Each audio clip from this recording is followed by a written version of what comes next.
Hi there, I'm Thom Malone. Very much looking forward to our rescheduled card at Navan on Friday, and just looking forward to the opener at 12:20. It's the Dunmore rated Novices hurdle, that one over 2 miles and a furlong. Some pretty illustrious names on the roll of honour for this one, the likes of Kempes, Sir Deschamps and Dessau, and of course Sublimity as well, went on to win a champion hurdle. Hopefully there's similar levels of talent amongst this field on Friday, but I think Riviere de Tel for Gordon Elliott and Nolan Valerie Moran will win this opener on the card. Has a Grade 1 entry at the Dublin Racing Festival, was a really ready winner at Punchestown as well on stable debut, having been a winner in France as well. So I expect Riviere de Tel to continue her winning run in the opener on the card that gets underway at 12:20. The 2.5 mile maiden hurdle has been divided in two, that Craig's Lane maiden hurdle. So the first division of this, wouldn't be surprised if Eden Flight gets to make amends for his fall last time out. Paul Townend on board that one, and Volcano as well will certainly keep him honest. So it looks like it's very much between Volcano and Eden Flight in the second race of the afternoon. That's the first division of the maiden hurdle. In the second division of the maiden hurdle, that goes to post at 1:25. And one I really like here is Gare des Sceaux, a very promising point-to-point winner, was one of the top-rated point-to-pointers from last season. Had his colours lowered on his first hurdling start, but you'd expect a step up in trip and a stiffer track will certainly suit him, because it did look at one stage I think it was going to be tailed off when losing on his first start over the smaller obstacles, but really stayed on well to hang on for second that day, and I expect Gare des Sceaux to open his hurdling account at 1:25.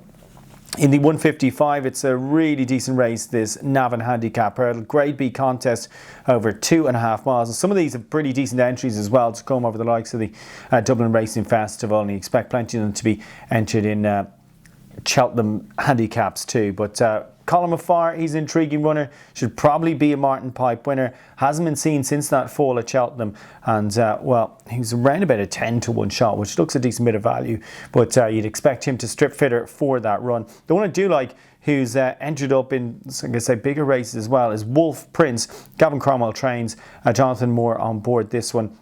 Has plenty of graded form in the book, and off a mark of 135. Like I said, he is second in a Grade 1, second in a Grade 2 as well. So a mark of 135 looks very workable for Wolf Prince, and he's my each way selection there at 5-2. Next race of the afternoon is the Mulkin Handicap hurdle. That won the 80-109 over 2.5 miles. What I kind of like here is Sir Bob. He is a little bit out of form, but he was placed in this race last year, and it is notable that Mark Walsh takes the ride on this one. Like I said, out of form, but placed in this race last year, so perhaps he's one that could rediscover his sparkle, because this is probably his best run of his life thus far. Thunder Rosa, another one for Dermot McLaughlin there, one that catches the eye. Having placed last time out, Danny Hand on board with a pretty valuable £7 claim to take into the bargain as well. Got a Handicap Chase to follow that at 3 o'clock. It's the Beginner's Chase rather, at 3 o'clock. And a couple of these have notable entries. That's the Big Dog and Lord Royal. Now the Big Dog didn't get into Thyestes Chase earlier on in the week at Goran. So obviously they think plenty of him. You'd like to think, again, he'd need to go and place in this if he is to qualify for the National Hunt Chase as well. Similar story for Lord Royal, so it looks to be very much between those two, but I'd certainly side with the Big Dog, who's always looked a very promising sort and has always looked like he wanted a trip as well. So I think the Big Dog can take that Beginner's Chase.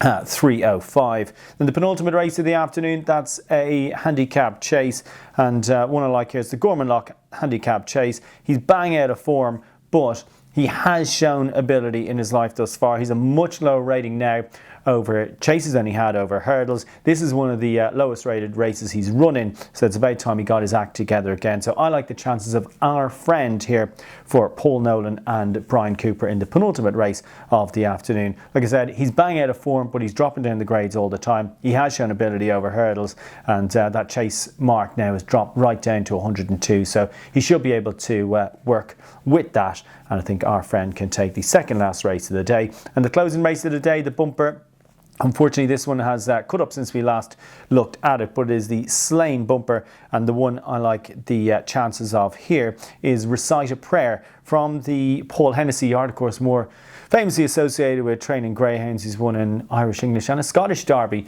with the greyhounds. But in the horse racing sphere, he's actually won this race 2 years ago. So Recited Prayer was a slightly disappointing runner last time out. He was beaten favourite that day, but I think he can get back to winning ways. Three Stripe Life is an intriguing runner. Definitely watch for market support for that one for Gordon Elliott and Jamie Codd. But I think Recited Prayer can win our lucky last at Navan.